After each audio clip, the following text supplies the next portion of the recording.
बहुत पुरानी बात है। कहीं दूर देश में सिंड्रेला नाम की सुंदर लड़की रहती थी। सुंदर होने के साथ साथ सिंड्रेला बहुत समझदार और दयालु भी थी। सिंड्रेला की माँ बचपन में ही गुजर गई थी। माँ के गुजरने के बाद सिंड्रेला के पिता ने दूसरी शादी कर ली थी। अब वे अपने पिता, सौतेली माँ और 2 सौतेली बहनों के साथ रहा करती थी। सौतेली माँ और बहनों को सिंड्रेला बिल्कुल पसंद नहीं थी। उसकी सुंदरता और समझदारी से वे तीनों हमेशा जलती थीं, क्योंकि उसकी दोनों सौतेली बहनों के पास न अच्छी शक्ल थी और न ही अक्ल। एक दिन की बात है, सिंड्रेला के पिता को किसी काम के लिए बाहर जाना पड़ा। पीछे से सौतेली माँ ने सिंड्रेला के साथ बुरा बर्ताव करना शुरू कर दिया। सबसे पहले तो उसने सिंड्रेला की खूबसूरत पोशाक उतरवा ली और उसे नौकरानियों वाले कपड़े पहनवा दिए। इसके बाद उन तीनों ने सिंड्रेला के साथ नौकरानी जैसा बर्ताव करना शुरू कर दिया। वो उससे खाना बनवाते, घर की सफाई करवाते, कपड़े बर्तन धुलवाते और घर के बाकी सारे काम करवाते। यहाँ तक कि उन तीनों ने सिंड्रेला का कमरा भी ले लिया और उसे स्टोर रूम में रहने के लिए कह दिया। बेचारी सिंड्रेला के पास उनकी बात मानने के अलावा कोई चारा नहीं था। आसपास के पेड़ों पर रहने वाले पंछी और स्टोर रूम के चूहों के अलावा सिंड्रेला का और कोई दोस्त नहीं था। वह दिन भर काम करती और रात में अपने दोस्तों से बात करते करते सो जाया करती थी। जिस देश में सिंड्रेला रहती थी, एक दिन वहां के राजा के सिपाहियों ने बाजार में घोषणा की कि राजकुमार की शादी के लिए राजा ने महल में एक समारोह का आयोजन करवाया है। इस समारोह के लिए उन्होंने नगर की विवाह योग्य सभी लड़कियों को आमंत्रित किया है। सिंड्रेला की बहनों ने जैसे ही ये घोषणा सुनी, वे दोनों दौड़ती हुई अपनी माँ के पास पहुंची और उन्हें सारी बात बताई। उनकी माँ के कहा कि इस समारोह में सबसे सुंदर तुम दोनों ही लगोगी। राजकुमार का विवाह तुम दोनों में से किसी एक के अलावा किसी और के साथ नहीं होगा। इस बात को सिंड्रेला ने भी सुना और उसके मन में भी समारोह में जाने की इच्छा हुई, लेकिन इस बारे में अपनी सौतेली माँ से बात करने में उसे बहुत डर लग रहा था। उसकी सौतेली माँ और बहनें समारोह में जाने की तैयारी करने लगी। उन्होंने नए कपड़े सिलवा लिए और नए जूते भी खरीद लिए। वो दोनों हर रोज इस बात का अभ्यास करती थी कि जब वो राजकुमार से मिलेंगी तो क्या बात करेंगी और कैसे बात करेंगी। आखिरकार समारोह का दिन आ ही गया। दोनों बहनें समारोह में जाने के लिए बहुत उत्साहित थीं। उन दोनों ने सुबह से ही समारोह में जाने की तैयारी शुरू कर दी थी। सिंड्रेला ने भी अपनी दोनों बहनों की मदद की। अपनी बहनों को पूरी तरह तैयार करने के बाद सिंड्रेला ने बहुत हिम्मत जुटाई और अपनी सौतेली माँ से पूछा कि माँ, अब मैं भी विवाह योग्य हो गई हूँ, क्या मैं भी समारोह में जा सकती हूँ? यह सुनकर वे तीनों जोर जोर से हंसने लगी और कहा, राजकुमार को अपने लिए पत्नी चाहिए, नौकरानी नहीं।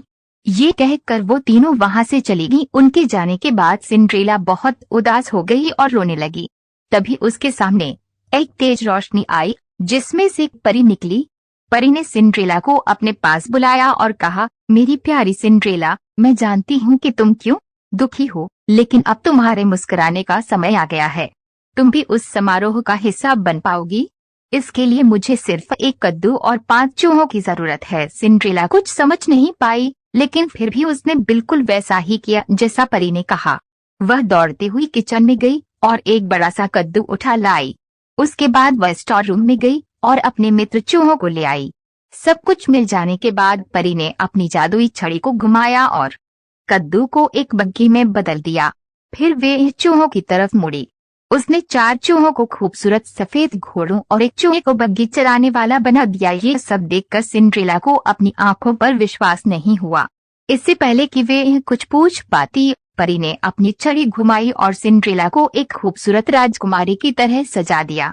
उसके शरीर पर एक बहुत सुंदर गाउन था और पैरों में चमचमाते जूते। वह समारोह में जाने के लिए पूरी तरह तैयार थी और इस खुशी से वह फूली नहीं समा रही थी। परी ने सिंड्रेला से कहा, अब तुम समारोह में जाने के लिए पूरी तरह तैयार हो, लेकिन ध्यान रखना रात को 12 बजे से पहले तुम्हें घर पहुंचना होगा, क्योंकि 12 बजे के बाद जादू का असर खत्म हो जाएगा और तुम अपने असली रूप में आ जाओगी। सिंड्रेला ने परी को धन्यवाद कहा और बग्घी में बैठकर महल की ओर निकल पड़ी। जैसे ही सिंड्रेला महल पहुंची, सबकी नजर उस पर आ टिकी। उसकी सौतेली माँ और बहनें भी वहीं थीं, लेकिन वह इतनी खूबसूरत लग रही थी कि वे तीनों भी उसे पहचान नहीं पाए। तभी सिंड्रेला ने देखा कि राजकुमार सीढ़ियों से उतरते हुए नीचे आ रहे हैं। सब लोग उनकी तरफ देखने लगे।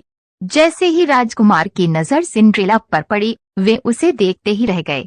समारोह में मौजूद सभी राजकुमारियों के पास न जाकर राजकुमार सीधे सिंड्रेला के पास आए और अपना हाथ उसकी ओर बढ़ाते हुए कहा कि राजकुमारी, क्या आप मेरे साथ डांस करना पसंद करेंगी? सिंड्रेला ने शर्माते हुए अपना हाथ राजकुमार के हाथ में दे दिया और दोनों डांस करने लगे। सिंड्रेला राजकुमार के साथ डांस करते करते इतना खो गई कि उसे समय का ध्यान ही नहीं रहा। तभी अचानक उसकी नजर दीवार पर लगी घड़ी पर गई। 12 बजने वाले थे और सिंड्रेला को परी की बात याद आ गई। परी की चेतावनी याद आते ही वह घबरा गई और राजकुमार को वहीं छोड़कर भाग गई। सिंड्रेला को इस तरह अचानक भागता देख राजकुमार उसके पीछे पीछे दौड़े। हड़बड़ी में दौड़ने की वजह से सिंड्रेला का एक जूता निकल गया और महल के बाग में ही छूट गया। वह फटाफट अपनी बग्गी में बैठी और घर को लौट गई। जब उसे ढूंढते हुए राजकुमार बाहर आए तो उन्हें बाग में सिंड्रेला का जूता मिला। ये देखकर राजकुमार दुखी हो गए और सोचा कि वह सिंड्रेला को ढूंढ कर ही रहेंगे। अगले दिन राजकुमार ने अपने सिपाहियों को बुलाया और उन्हें जूता थमाते हुए कहा कि शहर के हर घर में जाओ और समारोह में आई हर लड़की को ये जूता पहना कर देखो। जिसके भी पैर में यह जूता आ जाए उसे यहाँ ले आओ। सिपाहियों ने बिल्कुल ऐसा ही किया। वे शहर के हर घर में गए और समारोह में आई हर लड़की को जूता पहना कर देखा। किसी को जूता छोटा पड़ रहा था और किसी को बड़ा। सारा शहर घूमने के बाद आखिर में सिपाही सिंड्रेला के घर पहुंचे। जैसे ही सिंड्रेला ने सिपाहियों को देखा तो वे समझ गई कि ये राजकुमार के कहने पर आए हैं और वे खुशी से दरवाजे की तरफ दौड़ी। उसी समय उसकी सौतेली माँ ने उसका रास्ता रोक लिया। सौतेली माँ ने सिंड्रेला से पूछा, तुम कहाँ चली? सिपाही उस लड़की के लिए आए हैं जो कल रात समारोह में थी। तुम तो कल आई ही नहीं थी, तो तुम नीचे जाकर क्या करोगी? ऐसा कहकर उन्होंने सिंड्रेला को स्टोर रूम में बंद कर दिया और चाबी अपनी जेब में रख ली। जब सिपाही जूता लेकर घर में आए तो उसकी दोनों बहनों ने उस जूते को पहनने की कोशिश की, लेकिन वो दोनों नाकाम रहीं। वहीं निराश होकर सिंड्रेला रोने लगी। उसे रोता देख उसके चूहे मित्र को एक उपाय सूझा। दरवाजे के नीचे से निकलकर वह दौड़ते हुए नीचे गया और चुपके से सौतेली माँ की जेब से चाबी निकाल लाया और सिंड्रेला को दे दी। चाबी मिलते ही सिंड्रेला ने दरवाजा खुला और दौड़ती हुई नीचे गई। सिपाही महल की ओर लौट ही रहे थे कि तभी उन्हें सिंड्रेला की आवाज आई, मुझे भी जूता पहनकर देखना है। ये सुनकर सौतेली माँ और बहनें हंसने लगीं, लेकिन सिपाही ने सिंड्रेला को भी जूता पहनने का मौका दिया। जैसे ही उसने पैर जूते में डाला वह आसानी से उसके पैर में आ गया। ये देखकर सभी चौंक गए और सिपाही ने सिंड्रेला से पूछा, क्या ये जूता आपका है? इस पर सिंड्रेला ने हमें अपना सिर हिलाया। सिपाही सिंड्रेला को बग्गी में बिठाकर महल ले गए, जहां उसे देखकर राजकुमार बहुत खुश हुए। उन्होंने सिंड्रेला के सामने शादी का प्रस्ताव रखा, जिसे उसने प्रसन्नता से स्वीकार कर लिया। राजकुमार और सिंड्रेला की शादी हो गई और वो हमेशा हमें बुरे वक्त में भी उम्मीद नहीं छोड़नी चाहिए। अच्छी सोच रखने वालों के लिए कोई न कोई रास्ता निकल ही आता है। तो दोस्तों, कैसी लगी मेरी आज की हिंदी कहानी आप कमेंट करके जरूर बताएं। अगर आपने अभी तक मेरा चैनल सब्सक्राइब नहीं किया है तो जल्दी से सब्सक्राइब करें और बेल आइकन दबा दें ताकि मेरी हिंदी कहानी जल्द से जल्द आ सके। तो अब मिलते हैं आपसे दूसरे वीडियो में, तब तक के लिए जय हिंद दोस्तों।